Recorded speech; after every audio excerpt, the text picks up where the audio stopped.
Welcome back to the State Farm Analyst Desk. In the words of a very wise pastry, Order have found themselves up Chocolate Creek without a popsicle stick. Shrek 2. Yeah.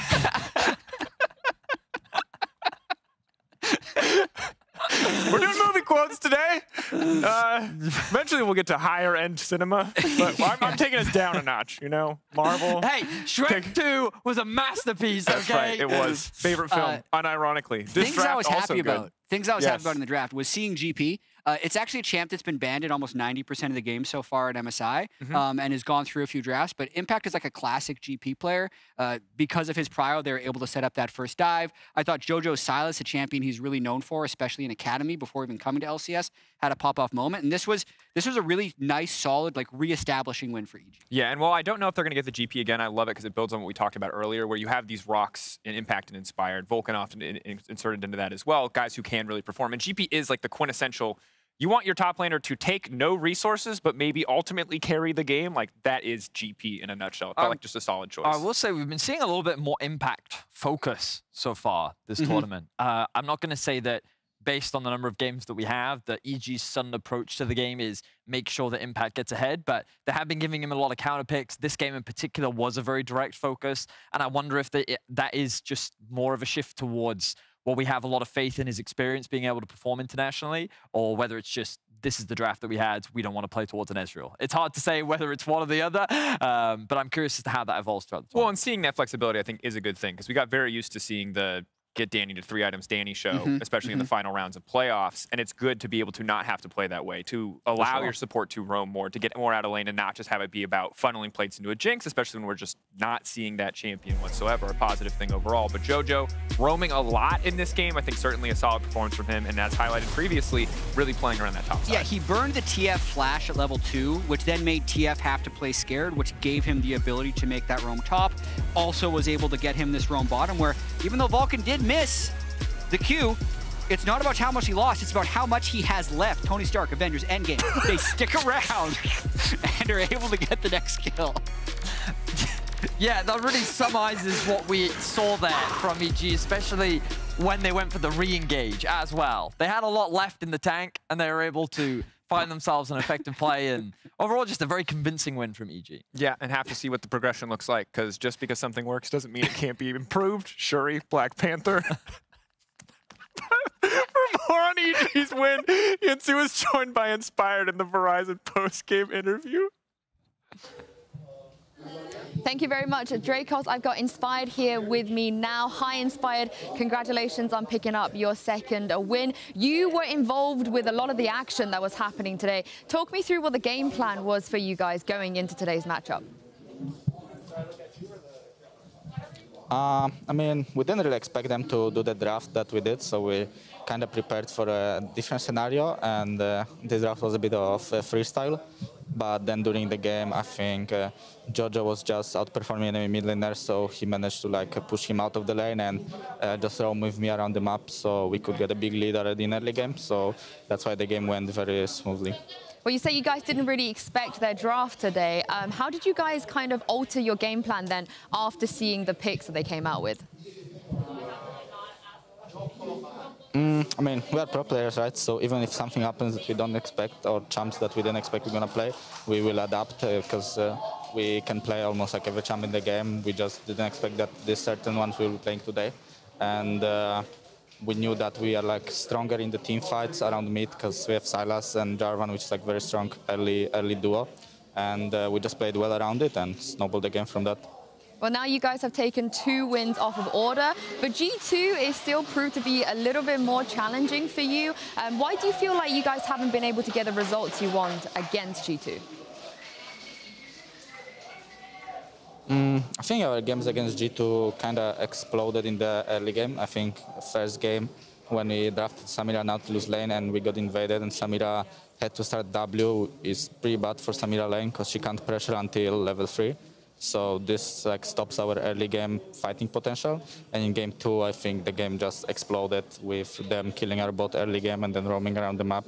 So I'm still very confident if we are gonna play against G2 again. I think if the game will be going according to our plan, we will be able to win against them. Of course, for you, you're familiar with G2, but not this iteration of G2. Now you've played against some of their new players. What do you make of this roster? I think it's same G2 as it was before, Caps and 4 other players. And that's how I see G2 still. I think Caps is their best player, and if he is not in a good form, I think they can't really win. But recently he has been playing very, very well. That's why G2 has a lot of success. And lastly, this is your first international tournament with a North American team. How would you compare your experience to the last time you were at Worlds with Rogue? I mean, I don't really know. Feels very similar, I guess. It's just a group stage right now, and then I don't know. It just feels like international tournament. Doesn't really feel the difference if I'm playing with NA team or EU team. I'm just trying to play as well as I can and hopefully win as many games as possible. Well, thank you very much, Inspired, for joining me, and we'll see you here in a couple of days. Thank you. Now, Order, they faced EG already, but they got to go up against the G2 next. And here is Vedius talking about G2's draft. Thank you very much, Yinsu. Yes, I did want to take this time to talk a little bit about G2, because with their 3-0 start to the tournament, I wanted to take a moment to look at their recent drafting approaches from playoffs up until now. One thing we've started to see from G2 in recent months is their flexibility in draft and smart preparation, often capitalizing on their opposition's typical champion pools and using their flexibility to punish it. A great example of this was in their series versus Misfits. This is their Game 3 draft, but before I get to that, in Game 1, G2 prioritized LeBlanc. Misfits countered with a Vex, but that wasn't enough to stop Caps. So in Game 2, Misfits picked LeBlanc away from G2, and they answered with Lissandra, once again limiting VTO's impact. And then we have this game, with LeBlanc gone entirely. G2 hold their mid laner until the second half and counter VTO Silas with a Cassio pick. They recognized VTO as the biggest problem in Misfits and constantly found ways in the draft to give Caps the advantage over him to limit his impact in the game. Against Fnatic, they actually did the same thing, but against Upset, removing champions that allowed him to dominate lane, prioritizing an AD often in the draft, and saving their support for the second phase to counter-pick. You can see here an early prioritization on the Aphelios, the Renata coming out later once they had already seen the support locked in. While bot and mid were important in these series, they're not the only strong pieces of this G2 draft puzzle. Throughout the ADC, BrokenBlade and Targamas played 16 unique champions. And that brings us to MSI, where many of you are now familiar with their first draft against EG. The Anivia champion, being used as a counter not only to the Rise, but also to a lot of what EG's draft wants to do entirely. We see a return to the carry top laners for BrokenBlade when he'd pretty much only been playing Ornn throughout playoffs, and Targamas picking up his fabled Pyke very early on in the draft. The point I want to get across is that G2 have shown on multiple occasions that they can read the strengths and limitations of their opposition and set themselves up well in the draft. On top of that, they have deep enough champion pools to be flexible on the fly, along with being good enough to actually execute on these comps. Now, are G2 flawless? No. But this level of prep is exciting to see if you're an EU fan, because it's very reminiscent of the 2019 style of international success. Yeah, and I think in 2019, that was really nice videos, thanks. The flex picks were something that a lot of teams thought would be wasted practice if you go back to like 2018. It's like, oh yeah, one player plays Irelia. We don't need both players to play Irelia. One player plays Pyke. We don't need 4 players to play Pyke, because you're only ever going to have one of them doing it per game. But it gave their drafts so much flexibility when they could just pick one champion, and it felt like the other team had to blind pick absolutely everything because they put in the hours for champion mastery. And like the Anivia draft you just showed, what I think was super unique about that is so much drafting is see a champion, go to the other side, ask your laner which champion they want to play against that laner, and you just pick it right then. But G2 has this nice balance of blind pickable champions that they're comfortable with, like Pyke, and then they save their mid lane counter until the 4-5. Yeah. So it could not only be a lane counter pick, it could also be what I call a glue pick for the overall team comp that worked thematically against every champion. And the more they can find drafts like that, the more they're just going to be starting with a huge advantage. I've been very impressed by the depth of the pool because those flex picks made drafting much, much easier. And now it feels like, whereas earlier you highlighted 2019, it was a lot about individual players playing a ton of different picks. There's still that aspect, but there's also the coaching staff behind the scenes of the players as well being ready to prep a lot more picks, because it's not just as simple as pick Pyke will decide where he goes later. It's pick Pyke, Targamas puts himself at a disadvantage so someone else can shine, and they're willing to make that sacrifice. They're willing to adjust which player is going to take the blind picks, which player is going to take the counter picks, and that level of flexibility is great to watch. Now, of course, that is also a pretty big fan of G2 in the scheme of things. No bias there. So that's enough from us. Let's hand it over to the casters to get us into game 2. Thank you very much, Drakos. I do think Vedi doing a monologue for G2 is either exceptionally biased or he's trying to cast a curse them. It's one of the two. Vedi seems a little sus to me there, going through just talking about EU. How can you do that? What we'll find out is the first word of each sentence was "it starts with success" somehow. Like that, he's managed to get that in there as like a secret message to everyone. That it's never going to give you up. But I mean, yeah, hopefully G2 will be able to still bring out a strong performance. I think for Order, they've had it cut out for them in there. They're going to have a tough challenge because what they really struggled with in the first game here was the link-off between EG of the members of Jojopian, Inspired, and Vulcan. Well, that has kind of been what G2 has, not perfected, so to say, but it's their stylistic as well. It's having Jankos, Caps, and Targamas moving around, and we've even seen different styles as well now with Caps on of course, the Galio as well, being facilitating on the map. And I think it comes down to what Vedi said as well. This team is incredibly good at adapting. This team is really difficult prepping for, to the point where I think Order, they just need to come through with what they succeed with. They're in red side now. They won't have the same counter picks coming into the picks as they just had in this game against EG earlier. So hopefully they can stabilize more in the laning phase and at least have a lane to play for, because that was something that lost them the entire control of the map when they had none to play for. So we'll keep our eyes on which lanes have priority as we get through this. As you say, Order on the red side does give them that final pick, that R5. Last time we saw the Urgot as a possible counter up towards the top side against that Gangplank. But with Karthus, Diana, and Karma banned away, Lucian and Ari on the other side, I wonder if we'll see something like the Wukong or the LeBlanc removed here by Order. This is the first time that Kevy has been allowed to play Evelynn.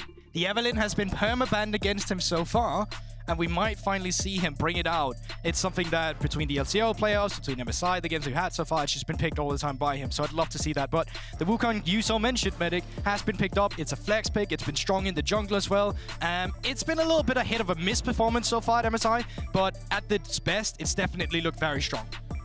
I will say Evelynn was up in the last game and wasn't picked by Order, so we'll see. Last game was Diana Evelynn on the last 2 bunts, wasn't it?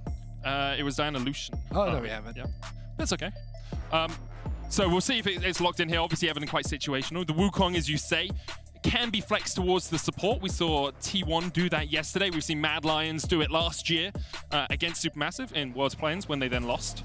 And it was a sad moment for all EU fans. But Targamas has an incredible champion. Okay. It's as wide as an ocean. He played almost a unique champion for the first, I think, 14 games of the LEC regular season until he had to start roaming back on towards some of the ones he'd played before. Run it back, Corporal. You're getting that Nautilus again. It's bound to work at some point, and let's see if this is going to be the one. So they've definitely adapted on the AD situation instead. Beforehand, they had the carry down towards the bot side where they came through with the Vayne. Now they're coming through with Jhin. And the difference in Jhin and Vayne is that Vayne is a hybrid carry that you play for in the late game, and Jhin in the late game is a facilitator. You use him in the backline to set up the other carries from the solo lanes with your long range, with your ultimate, with your root, with whatever you can bring out, and then your finisher and executor on the 4th shot, of course. Ooh. So that kind of speaks to me that from the side of Order, they want to play for that top side. They're probably looking to give BioPanther a solid matchup and have him be a potential carry in the later stages of the game. Obviously, with the final pick on red side, you do have that option for the counter pick. Wukong here, maybe locked into the jungle.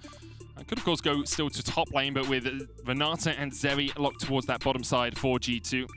I really don't expect us to see a Wukong support. The Evelynn immediately locked in. As you said, Guldborg, an option here for Kevy, and he's decided it is time to bring out the Eve. So let's see what's all the hype is about, because once again, something that was heavily prioritized from the side of Order during the LCO playoffs and regular season. Haven't really seen it though, in the finals, as it was perma-banned against him in the LCO. So this is going to be the time to shine from Kevy. It's going to be where we finally see the resources being handed into him. But it's also a little bit difficult because you don't have this facilitation of your laners in the early game. Once again, he needs to be played for. He needs to hit level 6. And once you hit level 6 on the Evelynn, that's where you can start getting active on the map. Of course, you only get the stealth when you hit level 6, and it's where you get the execute on the ultimate. So something Order need to stabilize towards. Of course, Wukong does have the option of jumping over walls now with his decoy, so he can get into that enemy jungle, can try and harass, can try and get pressure for G2. I will say, alongside that, Evelynn does pigeonhole your solo lanes a little bit. You usually want some physical damage, some AD from either mid or top lane, things like the Aatrox, which has been banned away, Gangplank still an option, Jace as well, something that we often see to try and give you a little bit of that physical damage. Oh yeah, and it's so difficult as well because either you blind pick an AD mid laner, which is usually not ever the best choice, or you'd have to go for the likes of Gangplank on the top side instead, call that your blind pick, and then just have a counter pick for Kisee in the mid lane afterwards. Other option is you go for something like a tank now on 4, and then you save an AD top 4, AD mid laner for last. We'll see what Order decide to do. Ryze Gwen banned away by them. got Aatrox banned away by G2. They expect AD topside. They are leaving the Jace as an option. They're like, hey, you want to take Jace? BrokenBlade can play into Jace. And now Order have that difficult decision to make. Jace, of course, not as blind pickable as it's been in the past with the nerfs coming through. Yep. Usually he was a range carry with base melee stats, and now they finally became range stats instead. So he's a little squishier, but there we have it. Just blind pick on the top side with an AD champion. It was not the Gangplank, as I theorized. I thought that would have been safer, but coming in with a blind Tryndamere can be dangerous.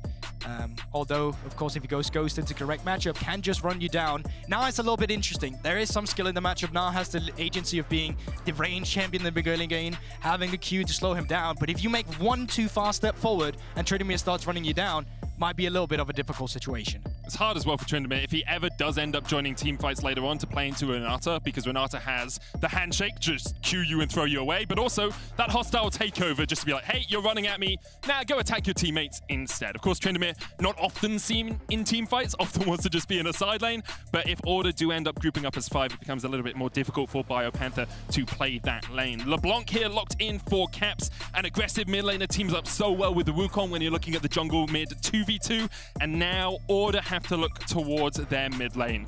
Currently hovering over the Pike and the Nasus before, kind of an honorific there to Targamas, but Zed, it is AD in the mid lane, it's Zed into LeBlanc. It's been a while. Let's go. So this is definitely something where that speaks side lanes, okay? You have Tryndamere, you have Zed, you have an Evelynn in the jungle that can shadow you, of course, very hard to spot out on that vision, unless you have the jungle lit up by pink wards. So from the side of Order, what we like to see here is, once again, them getting ahead, at least in these champions, to the point where you can split push or at least open up the map in a 1-3-1 setting more comfortably. Because if they start taking over from the side of G2, if they start the Drake stacking in the early game, and all of a sudden at 24 minutes you have to fight for soul, and then G2 is heavily favored. So it's about for Order once again to stabilize, to find someone to play for, to find a lead, to gain pressure on the map. Because if you do not have pressure in these picks now, G2 will just take it over from an objective point of view with their strong team fighting champions in the Wukong, in the Gnar, Renata ultimate, you name it. Yeah, it's such a good team fighting composition from G2, but I love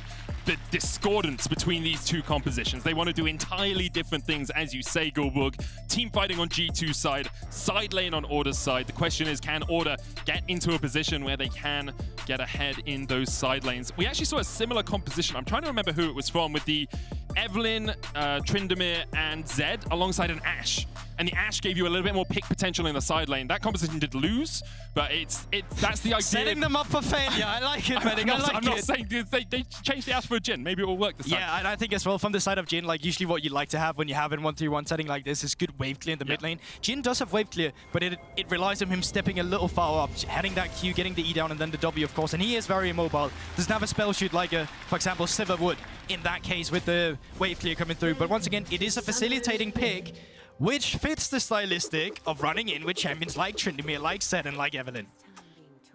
For the moment, both teams just setting up lines of scrimmage here. No one really going to be able to make too many forays into the enemy side of the map. Caps, of course, could go Distortion first on the LeBlanc, jump over, see that Kevy's there, but not going to do anything as of yet.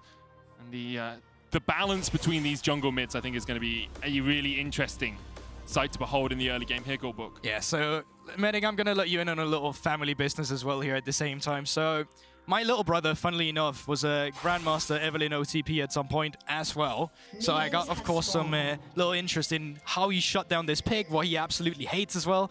And what he would always cry about from the room next door is that when he's getting counter jungle pre-6, when the enemy laners have prio, they come in and disrupt your pathing. You don't have a lot to get away with. Quite often you'll have to expand the flash. And if those enemy laners have CT, like Caps LeBlanc will have, if he gets prio, we might see Kevy having a little bit of a hard time as well. So let's watch how the priority in those lanes goes. When we talk about prio, obviously, the idea is, can you push the lane faster than your opponent can? Yes. Can you clear the minion wave quicker than your opponents? If you can, you can gain prio, because you have control over how quickly the minion wave pushes in, how often you want to roam around from your lane without losing minions. So that's what we're looking for. We'll see if G2 are able to gain control here. Of course, Flakked and Targamas on the lane first means that they get the push early on, and Puma and Corporal have to back away because they know, well, we can't clear the minions quickly enough to hit that level 2. And honestly, this is the freest lane ever as well for the G2 bot lane. If I'm Renata here into Nautilus, I absolutely love it. If I'm Flakked as well, absolutely love it. Every time Nautilus procs that shield, well, the passive of Zeri just lets us steal it away, get some extra movement speed. And the thing is as well, in the beginning, people were like, well, Renata, she's so squishy. All these engaged supports are just going to engage on her and they'll die. But look at this. Targamas can step up like this because you just go a pseudo tank build instead. You optimize in for the Guardian instead. You get those tanky stats and you get the shield when you finally throw out your E. If Nautilus engages, you're just going to get slowed. You're going to get a handshake through and you're just going to die. So it's incredibly difficult. And what was that? Evelynn counter jungling? Well, Jankos, he's on it immediately. You can see push in the mid lane, push in the top lane here for G2. Jankos goes all the way around. Kevy trying to loop his way around as well, but Caps has flash, has distortion. Kevy only has one flash of his own. Jankos over the wall with the chase. Kevy will flash away. The chains were held by Caps. He connects underneath the tower. Kevy's trying to survive, but you just can't survive the dive. G2 first blood. And that is the most difficult part of an Evelynn. It's stat first clear. If you can go disrupted through that, you can get the XP going on the cabs. You can get level 6 and second and third clear.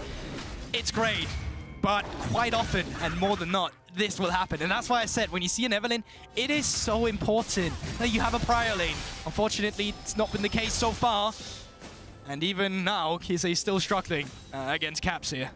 Kisee does have 3 of those health potions, has popped one of them already. 2 left. The corrupting potion on the side of Caps means that he'll be able to sustain up that mana as well. Of course, on Zed, you don't need mana, so you can go longsword pots to try and give yourself a little bit more sustain in the lane. But early doors here, G2 out to a strong lead. Both buffs stolen away from Kevy, one by killing him, and one by just killing the Cap. And crucially, by Zed and LeBlanc, it is also first when you hit level 6 on the set that you finally start finding some kill pressure.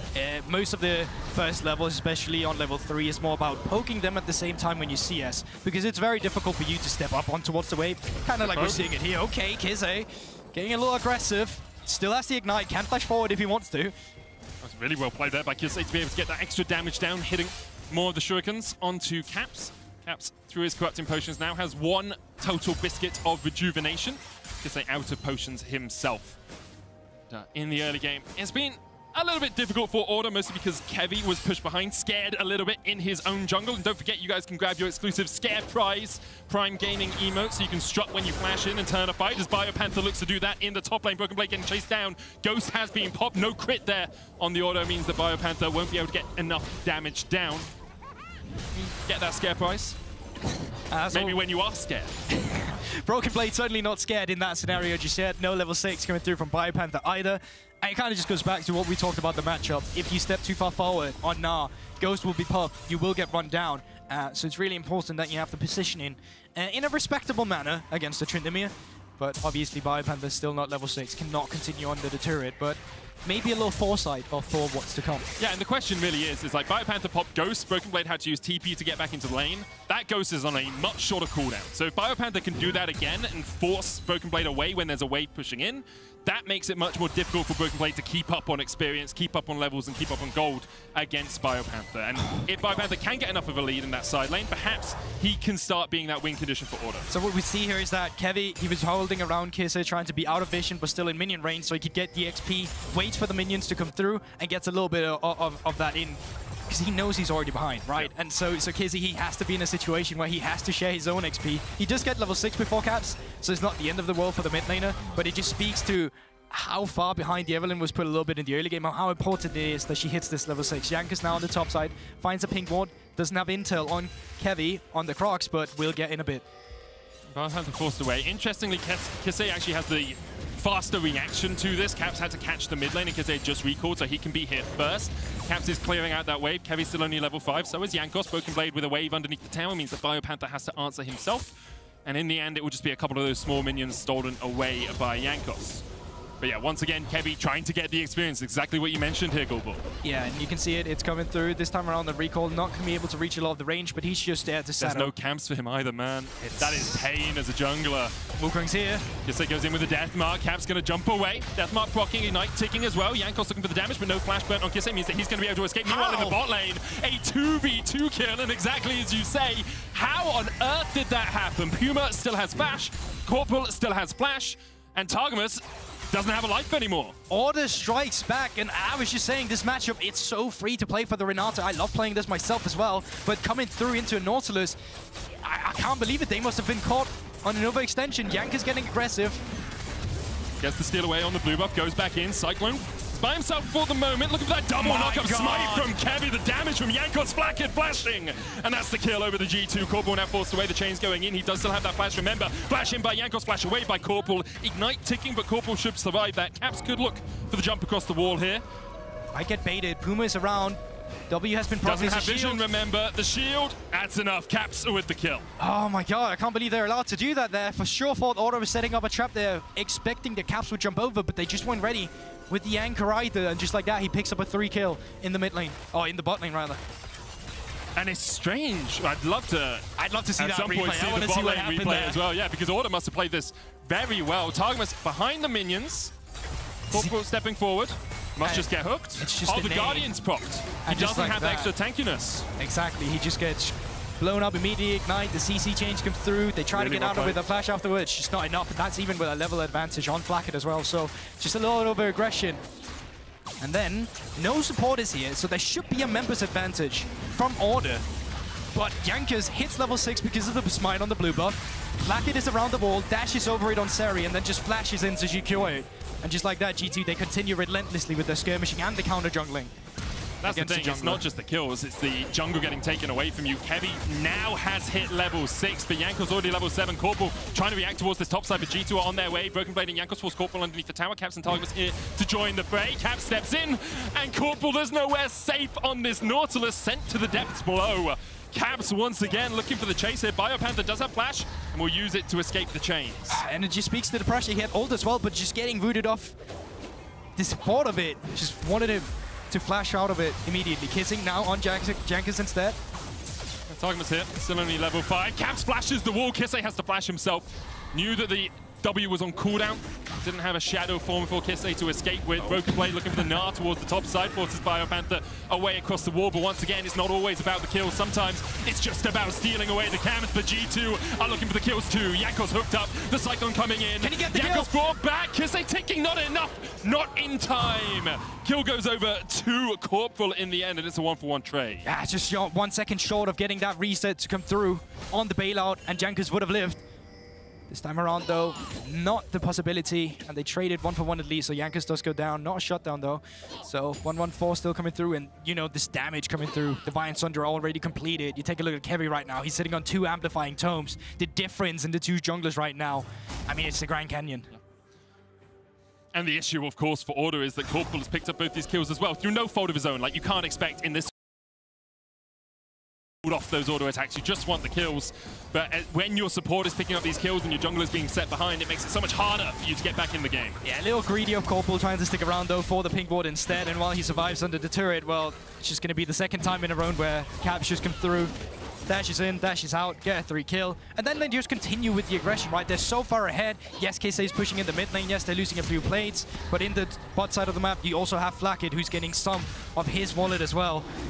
And this is where it becomes a little messy, though. Kisee comes in on the Zed. It wasn't there. Was clearing out the mid lane originally. The flash for flash, and then the fight continues. BrokenBlade towards the top side here. Just totally whips on the Gnar, I think, on BioPanther. Unfortunate circumstances. Either way, he's able to continue the pry on the top side, but we know what happens in this fight. Bailout doesn't come through. Traded 1-for-1, and yeah, there you have it.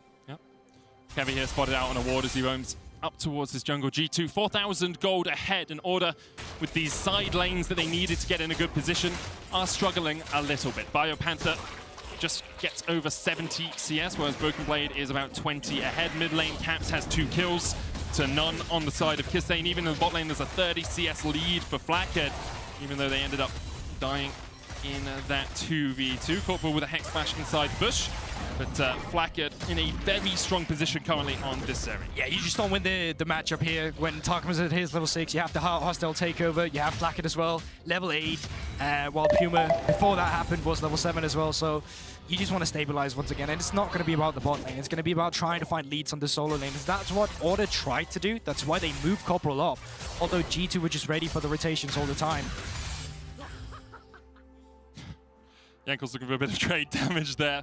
He saw that Kisee used his W, that shadow forwards, and knew that he would be able to get a little bit of damage in, but of course doesn't really want to take a full-on trade versus Kisee, even though he only has the serrated Dirk right now. And Jankos does have that Rift Herald in hand. There's 3 plates on the top side, and what do you know? He is making his way up there as well. Drake is up, have not been taken yet, so if ORD needs to have some sort of cross map to come through, it could be an objective you could look for at this moment, but I think this top lane is going to be gone. Caps diving back forward for Kisee, doesn't use the chains, did use the Everforce. And it goes back, there's the chains. Caps with the fancy feet dives back in. Kisee thought he was safe, but there's no escaping Caps on the form he's in at the moment. 3-0 now on that LeBlanc. Meanwhile, in the top lane, BioPanther forced away. You can see Corporal trying to react to this. The Dragon's gone down towards the bottom side, but that means that Kevy is known to be on the bottom side of the map. And as you say, Jankos and BrokenBlade, Divine Sundra in hand, will clear out 2 towers in the top lane. It's just a massive gold lead. 12 minutes into the game. Plating is not even done. You already have the only top lane inhibitor left standing in that lane. You can start playing around the mid lanes now. BrokenBlade, he's going to have so much time on the map before he needs to respond to the wave being pushed in on the top side, because the lane is so long now. It's going to take a while before it starts hitting the tower. So I'm expecting G2 to stay group, try to get more on the map, while the members of ORD is going to see how much they can get, and that will probably mean that they'll be out-rotated a little bit, because G2 currently on the map just have more leeway.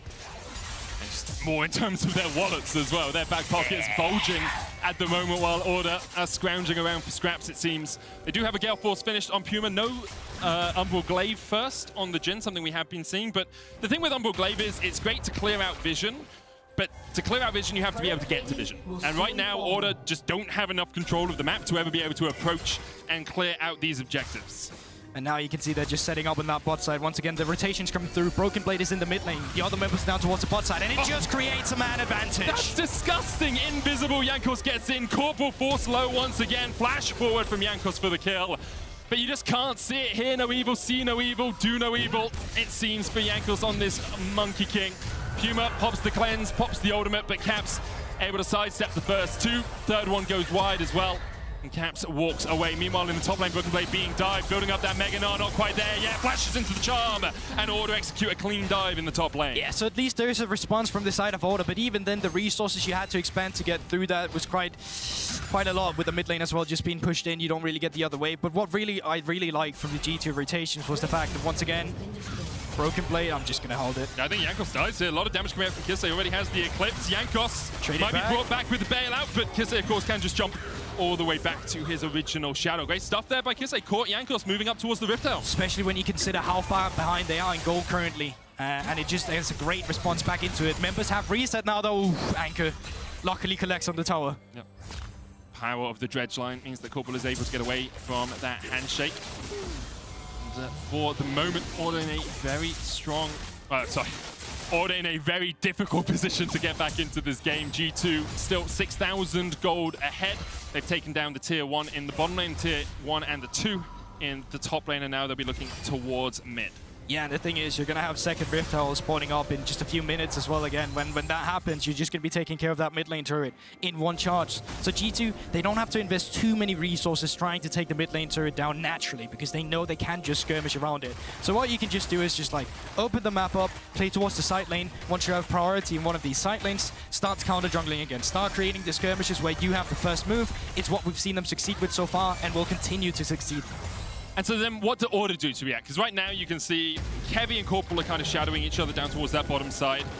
Kisee's trying to push forward, but he's been gnarred into the wall. we don't really have a moment to talk about what Order could do in a side lane because BrokenBlade just gets a 1v1 kill against Kisee there. As I thought Kevy was looking to set something up. G2 trying to react now as Kevy and Corporal might be a little bit overextended. That's even the problem, right? Because yes, you can try and look for a pick down towards the bottom lane as we see here, but even then the problem is that G2 with the man advantage in the mid lane will have the response quite quickly. So yes, you traded maybe one kill, but then as soon as that kill has come through, the rest of G2 will be on top of you and probably 2 members will die. So even the moves you make here, where you try to get aggressive, is not going to work for you. So once again, what you need is some stabilization, maybe level 11 on Kevy as well. When you start being able to trade, wait for G2 to make a mistake, start setting up. Vision control against an Evelynn is quite difficult because you need pink wards instead of normal wards, and that gives you some extra breathing room from the side of Order. It's one of the difficulties when you have a composition that thrives in the side lane and you fall behind in the early game, so you can't win your 1v1s is, well, we're not winning the 1v1s in the side lane, so we kind of just have to catch the waves as they're pushed towards us. We can't really take a team fight because we don't have a team fight in composition and we're behind. The only good sign for Order is that they got that first dragon. G2 haven't been stacking up Drakes, so we're on for a very late soul if G2 go for it, but with the engaged potential from a Wukong and from a Gnar, G2 can just force plays like this. And there we have it. They got the priority down towards the bot side. They move BrokenBlade up towards the mid lane. They take care of it.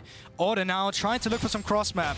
Herald in less than 1 minute. If they can get this kill, maybe they can trade for more objectives afterwards. Caps has a stopwatch, jumps forward, Everfrost for the root, clears out the wave as well, and Kevy just tanks the tower as the TP comes in. It is a TP burnt for nothing on the side of Order, just a little bit of their time. So they will come out with a summoner spell advantage there. Yeah, that was what they could get, but now they're going to be late on a setup for the potential Herald. BrokenBlade will be on the top side. G2 knows most of the members of Order are on the top side as well, so they can just have Jankos solo up the Drake. So now, crossmap won't really come through to what we had hoped for. Corporal, no flash, so it's going to be difficult connecting on the hook. Could go for a short hook into the depth charge. Decides against it. Dragon taken by Jankos. That's their first of the game, and it will be a Mountain Soul for us. With a 7,000 gold lead, G2 still looking very much in control of this game. 2 items now complete as well on Flakked. That Phantom Dancer coming in second. So at least there is decent vision control from the side of Order on the top side, but with the resets now coming through from G2, they will just be able to move their members up there. They will just be able to clear it because it'll be very difficult for Order to fight it. What you could have done in this scenario is that, oh, we know we have some top side priority. We can try and cheese them. We know we have the vision control, but Order is down towards the bot side, so that's not going to happen. Order might look for something here. The wave coming in. Slightly it's time to hook onto the tower. They're looking to get him down before the Mega Gnar comes in. A good play by Order as Corporal tanks the tower. Kevy takes the kill. And this is great because G2 is in a position where they've not really set up. They're on a reset timer instead. So Order, they find the window, but what it's going to cost them then is then, oh, all the members on the bot side, time to set up for that hit Rift Herald, time to set up for top side instead. But Order, they're getting what they can in this game, right? That's they're getting kills, right? They're getting turrets. You can't really ask for much more in a situation like this. When you're behind like this, every time you can get anything, even if you're trading slightly down, is still beneficial for you. Like if you trade 200 gold down on this play, it's fine. You still got a bunch of gold in your back pockets, and you can start to get towards those items. We see mythics across the board for them now, apart from Corporal, who is still building towards that locket. G2 starting up the Rift Herald. Order maybe looking for a reaction here, but with Kisee down towards the bottom side, of course, running the Ignite instead of the TP, and Cap up here. Order decide against fighting the second Rift Herald. I was going to say, it'd be very bold if they all of a sudden decided to fight that, but what they can do is that, once again, they know majority of the members on the top side. You can try and move some members down towards the bot side, see if you want to skirmish together. Once again with the Evelynn, if there's no pink vault spotting him, you may be looking for a pick, and it looks like that pick is going to be BrokenBlade. Deathmark, BrokenBlade trying to get away here, wants to build up that Mega Gnar, now has a minion wave to do it. The rest of G2 on the reaction, in Order calling the retreats. Corporal missed out on the chains, but a brick connects, and Corporal, it's a demotion in Order. Go back to private as G2 take the kill. Kisee forced away here by Flakked, and Kisee, you just can't do anything about it. Kevy on his lonesome, perhaps looking for BrokenBlade when he goes into the mini-Gnar. Yeah, invisible, of course, is Kevy on this Evelynn. BrokenBlade, there's the charm. Doesn't have a flash, does have a jump to charm. Still connected, still there, but now falls off, and Kevy looking for the chase, misses the hate spike. And Caps is on the way. Kevy tried to do what he can, dances away, but Caps can chase him down, and there's no escape for the Order jungler. And there you have it. That's in the scenario where G2 were off reset timers. You know, they're a group that's a unit. They can collapse immediately as soon as they see the members from Order move down towards the bot side. Nothing stopping G2 to do the same. Now with this Rift Herald, they won't use it to open up the first one. They'll use it to open up the second, continue on towards the inhibitor turret, and they'll be getting a lot on this push. And G2 looking to continue their undefeated streak. It would be 16 games in a row for them if they win this. 12 through the LEC playoffs, and now, of course, 4 here at MSI. Inhibitor down in the mid lane, just over the 20-minute mark. G2 can use that pressure to set up vision towards this top side of the map and then look towards that Baron. And that's the thing. We quite often talk about these teams in terms of, oh, are you a Drake stacking team that needs to get this going? Are you a Rift Herald team that will need to get this going? In playoffs, G2 completely shifted their style and were all about the Drake priority. They had the highest soul percentage coming into this series as well, or game rather, but it just speaks to versatility we also see in this team, that they can swap it up. They could be the one that's relying on Rift Herald. They could be the one getting leads around the turrets instead. You don't need Soul to win this game. Yep. You're already in a prime position to just skirmishing around the area around the Baron buff, get the vision control, once again play off the priority, and just set up a fight around the Baron where Order is going to be at a deficit. And that's what you start seeing Jankos doing here, clearing out some vision. Corporal did get a singular ward just by where the Baron is, and that control ward will not spot that. So that ward is good for Order. It does give them awareness of if G2 starts something up, and perhaps they're looking to start something up themselves. Stopwatch coming out from Caps as the curtains open. BioPanther with a good flank position here. Caps forced away. Corporal though low. Flakked with the ultimate trying to get the damage down himself. BioPanther on the chase. Flakked is going to dive across the wall. BioPanther diving in with the Undying Rage, but can he get the damage down? Gnarred into the wall, stunned up, CC'd for days. BrokenBlade kills off the Panther, and G2 now force Order to retreat. Yeah, and even in those scenarios that looks great from the side of Order, they're not able to pick it up. Caps, you're on a ward. You're low HP. This is millions of HP when you have a bailout playing around the Renata perfectly. Caps misses the chains on the reset and will be killed by Puma. A huge shutdown for him, but G2 instead are looking for the shutdown here on the Baron. 7,000 gold ahead, make it 8 as they secure the big purple worm, and we'll see what they can do with this Red Bull Baron power play. And even like that, they are playing on the limits of what can be achieved on these champions there as well, playing with the bailout, playing for the reset. G2 so dominant. Kevy in a flank position here, and there are members who can collapse if they suddenly get a pick, but even then, no man advantage. BioPanther in base. Kisee still coming back from the death. So there you have it. Drake will just go over to G2. They can come through with resets, and I can start looking around the next of the map where they can play on 2 lanes. They have a Baron buff. An issue, of course, for Order is the speed at which Puma can clear out those super minions pushing in the mid lane. Jhin does have good wave clear, you know, Dancing Grenade, Ultimate. Oh yeah. The Captive Audience as well can do some work, but it's not always the fastest when you're waiting to reload. So that super minion wave pushing in once again. G2 now on the bottom side of the map. Caps isolated from his team. Kevy and Corporal are looking to perhaps catch him as he catches this wave that's pushing in, but the rest of G2 are looking for an inhibitor tower instead. Kevy reacting, BioPanther, Corporal and Puma. Last chance defense, you have to think. Root comes out, good hook as well. Targamas low, flashes away. The engage coming in from Jankos over with the Cyclone. Kevy's going to dive away with an ultimate of his own, but Corporal just melted on the front line, and Order really can't do anything.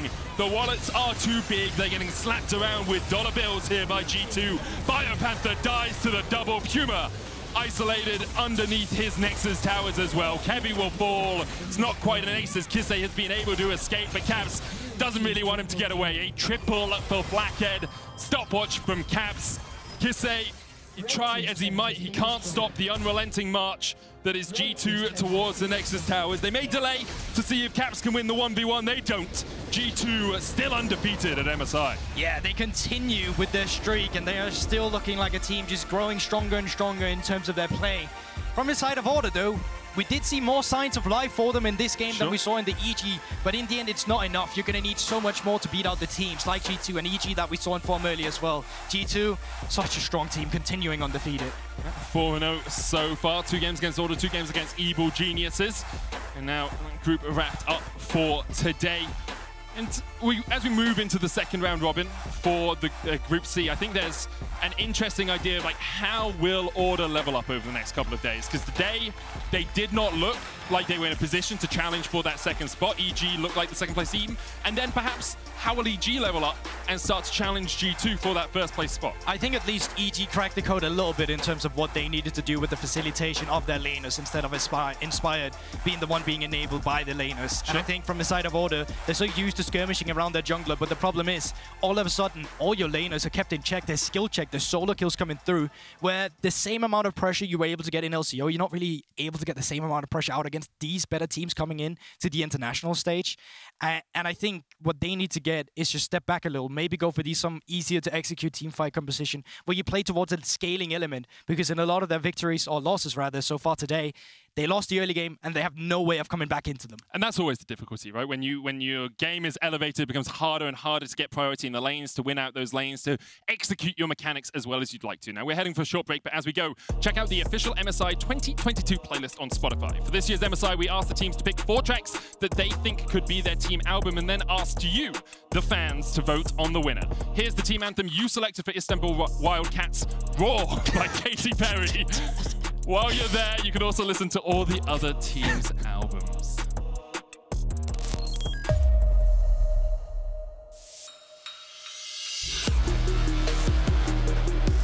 It's the big beefy boy, he's trying to make it work, but he snipes someone out. No, he cannot. PSG find a fight.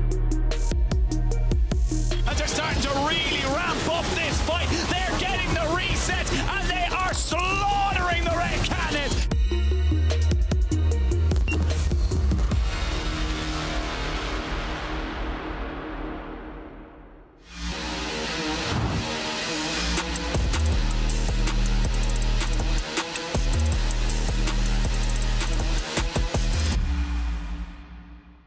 The world is watching. Get on board. Check the lanes. Pay attention to the best. Join the ranks. Be the challenger. All in for the trophy. This is for all senses. This is for all players. Buckle up. Take notes. MSI 2022. Driven by Mercedes EQ.